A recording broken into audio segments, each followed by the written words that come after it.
नमस्कार दर्शकों, मैं जितेंद्र गुप्ता। आप देख रहे हैं स्टार सिटी न्यूज़। मैं इस वक्त मौजूद हूं मालवीय नगर विधानसभा के सफदरजंग एन्क्लेव के हिमायतपुर गांव में। हमारे साथ आम आदमी पार्टी के कार्यकर्ता वरिष्ठ नेता मनवीर सिंह जी इस वक्त मौजूद हैं हमारे साथ। मनवीर जी, आपका स्वागत है सर स्टार सिटी न्यूज़ में। आपने हमें समय दिया आज के लिए। तो मेरा आपसे पहला सवाल है कि आपकी जो राजनीतिक जर्नी, आपकी जो शुरुआत हुई आम आदमी पार्टी में, कैसे और कितने वर्षों से शुरू हुई आपकी? देखिए, जो लास्ट एमसीडी के इलेक्शंस थे लगभग 4 साल पहले, मैं सोमनाथ भारती जी जो हमारे एमएलए हैं जी उनका जो कार्यशैली थी उसको देख के मैं बड़ा प्रभावित हुआ। जी और उसी के कारण मैंने आम आदमी पार्टी को मतलब अपना सपोर्ट जो है वो मन बनाया कि आम आदमी की पार्टी के साथ मैंने तन मन धन निस्वार्थ सेवा से सेवा करनी है। क्या बदलाव हुआ आपके हिमायतपुर गांव को लेकर बात कर लें? देखिए, हमारी जो पहले थी सड़कें जो थी वो बहुत टूटी हुई थी, जी और जो सीवरेज की प्रॉब्लम थी, पानी की लाइन थी, पानी नहीं आता था। लेकिन जब से भारती जी एमएलए बने, सीवरेज की जो हमारी समस्याएं हैं काफ़ी हद तक सोल्व हो चुकी हैं। पानी की जो है हमारा 98% हमारे गांव में पानी की प्रॉब्लम सोल्व हो चुकी है। जो सड़कें थी जो एमसीडी के डिपार्टमेंट के अंडर आता है, लेकिन क्या है कि एमसीडी कहती है बजट नहीं है। जी सर। लेकिन भारती जी ने अपने एमएलए जो फंड होता है उनके द्वारा हमारे गांव में सड़कें बहुत बनवाई हैं।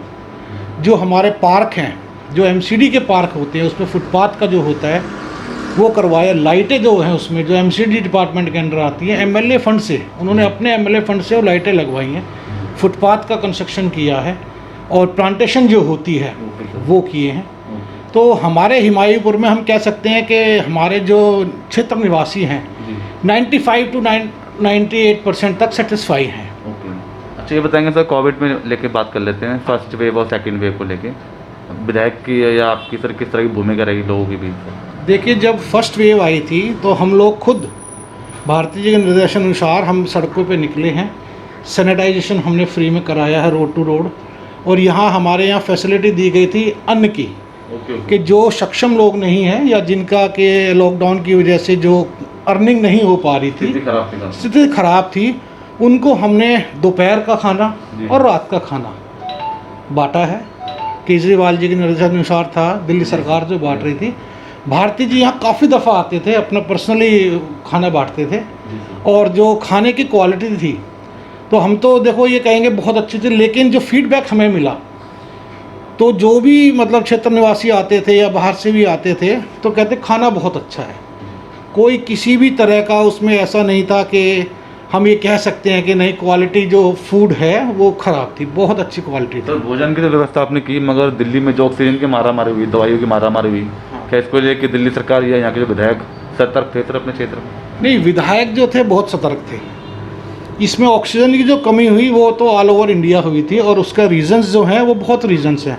उसमें हम ब्लेम नहीं कर सकते सिर्फ अरविंद केजरीवाल या दिल्ली गवर्नमेंट को या हमारे विधायक जी को। क्या है कि जो टेंडर जो पास हुआ था उसके अनुसार दिल्ली के जितने हॉस्पिटल से 8 हॉस्पिटल्स में जो ऑक्सीजन प्लांट लगाने थे वो सिर्फ एक कॉन्ट्रैक्टर को दिया गया था। और उसमें दिल्ली गवर्नमेंट का काम था कि उन्होंने प्लेस दिखानी है कि आपको हमारे इस एरिया में ऑक्सीजन जो भी प्लांट है वो इंस्टॉल करने हैं। तो अब कॉन्ट्रैक्टर ने डिले किया तो उसकी वजह से थोड़ी प्रॉब्लम आई। लेकिन अगर केजरीवाल जी अगर हाई कोर्ट नहीं जाते तो मेरे हिसाब से दिल्ली में और ज़्यादा भयंकर स्थिति हो जाती ऑक्सीजन लेवल को लेकर। ऑक्सीजन अभी जैसे वैक्सीनेशन को लेकर बात कर लेते हैं। हाँ जी, सरकार अभी जैसे कह रही है वैक्सीनेशन लगवाओ। हाँ जी, इसको लेके आप कुछ कहना चाहेंगे? सर, वैक्सीनेशंस के लिए हमारे पास डेली अपडेट आती हैं कि किस किस स्कूल्स में, दिल्ली गवर्नमेंट के स्कूल्स में आप एक बार जाके देखिए कितना अच्छा उन्होंने इंतज़ाम किया हुआ है। आप जाके देखिए, जो वहाँ पर वैक्सीनेशन लेने के लिए आते हैं, बुज़ुर्ग हों या 18+ के हों, दे आर टोटली सेटिस्फाइड। और जो इंतज़ाम है प्रॉपरली है, समर चल रहा है, गर्मी है, तो उसके लिए बाकायदा टेंट्स लगाए हुए हैं, कूलर्स लगाए हुए हैं, पानी की व्यवस्था की गई है, और सोशल डिस्टेंसिंग के साथ सिटिंग जो होती है वो प्रॉपरली सिटिंग आपको मिलेगी, देखने को मिलेगी। तो दिल्ली में एमसीडी चुनाव नज़दीक हैं। आम आदमी पार्टी का कहना है कि दिल्ली में एमसीडी इस बार हमारे तीनों उम्मीदवार हमारे बन रहे हैं। हाँ जी, क्या वजह है, क्या एजेंडे रहेंगे सर? सर देखिए, केजरीवाल जी हमेशा विकास की जो राजनीति है, काम करने की राजनीति है, उस पर विश्वास करते हैं। आपने देखा होगा अभी जो हमारे दिल्ली सरकार के जो इलेक्शन हुए थे उसमें केजरीवाल जी ने क्लियरली बोला था कि अगर मैंने विकास किया है, अगर मैंने हेल्थ में, एजुकेशन में काम किया है तो आप मुझे वोट देना, वरना मत देना। जी। तो ऑब्वियसली बात है, दिल्ली की पब्लिक इतनी बेवकूफ़ नहीं है, पढ़ी लिखी पब्लिक है, सब जानती है कि कौन आदमी दिल्ली का विकास कर सकता है और कौन सिर्फ जुमलेबाजी कर सकता है। जी। तो दिल्ली में जो विकास हुआ है तो हमारी 70 में से 62 सीट्स आई हैं, राइट। और जो है जो एमएलए जो हम काम कर रहे हैं या जो हमारे लास्ट ईयर जो इलेक्शंस हुए थे एमसीडी में, जी। उनके जो कैंडिडेट्स जीत के आए हैं उन एरिया में जाके देखिए, जी। बहुत काम हुआ है एमसीडी के जरिए। सर आपकी कोई तैयारी है अगर आपको पार्टी मैदान में उतारती है? नहीं, हम निस्वार्थ सेवा के लिए आए हैं। अगर पार्टी कहेगी, अगर पार्टी मौका देगी तो ज़रूर हम। अच्छा सर, ये जान लेते हैं अब, जैसे कि लॉकडाउन जो खोला गया, बाज़ारों को छूट दे दी गई है, अगर तीसरी वेव अगर आती है तो सरकार की क्या व्यवस्था है दिल्ली में? ऑक्सीजन की जो इतनी मारामार हुई, स्वास्थ्य की इतनी मारामार हुई, तो आने वाले समय क्या रहेगा सर? सर देखिए, थर्ड वेव जो है अभी क्लियर नहीं है। जितने भी एक्सपर्ट्स जो हैं वो राय देते हैं कि अभी सुनने में आया था कि 2 हफ्ते के बाद थर्ड वेव आएगी, अब सुनने में आ रहा है अक्टूबर के एंड में थर्ड वेव आएगी। लेकिन जो अभी अगर हम दिल्ली सरकार की, केजरीवाल जी की या हमारे जो विधायक हैं सोमनाथ भारती जी की तैयारी जो है अभी फुल फ्लैश है। हमारे विधानसभा में एक हॉस्पिटल है, मदन मोहन हॉस्पिटल मालवीय नगर में, उसमें खुद का एक प्लांट लग चुका है सोमनाथ भारती जी के द्वारा। उन्होंने अथक प्रयास किए हैं, और अभी जो है बहुत से हॉस्पिटल्स में अपने जो है दिल्ली सरकार जो है ऑक्सीजन प्लांट्स लगा चुकी है। तैयारी पूरी है, बस हम ये आशा करेंगे थर्ड वेव आए ही ना, अगर आती है तो वी आर फुली प्रिपेयर्ड। तो और कुछ संदेश लास्ट में देना चाहते हैं? संदेश यही है कि एमसीडी में आ रहे हैं, आपने देखा है 15 साल से बीजेपी का क्या राज है। अभी उन्होंने जो व्यापार मंडल है उसमें शुल्क बढ़ा दिया है विदाउट एनी रीज़न।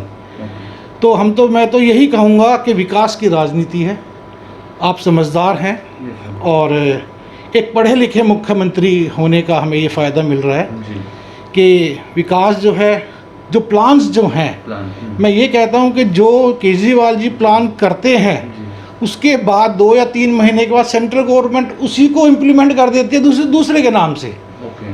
तो जो आइडियाज़ केजरीवाल जी के दिमाग में आज चल रहे हैं वो सेंट्रल गवर्नमेंट या दूसरी पार्टीज़ के 2 या 3 महीने बाद आते हैं। तो मेरा ये मानना है कि भाई विकास जो है सबसे मेन मुद्दा होना चाहिए एमसीडी इलेक्शंस का, और पब्लिक जानती है कि बीजेपी जो है, जनता जनार्दन है जी, और जनता ने मन बना लिया है कि इस बार एमसीडी में भी केजरीवाल। धन्यवाद आपका मनवीर सिंह जी। धन्यवाद सर। तो ये हमारी सीधी बात मनवीर सिंह जी से, स्टार सिटी के साथ मैं जितेंद्र गुप्ता। Thank you.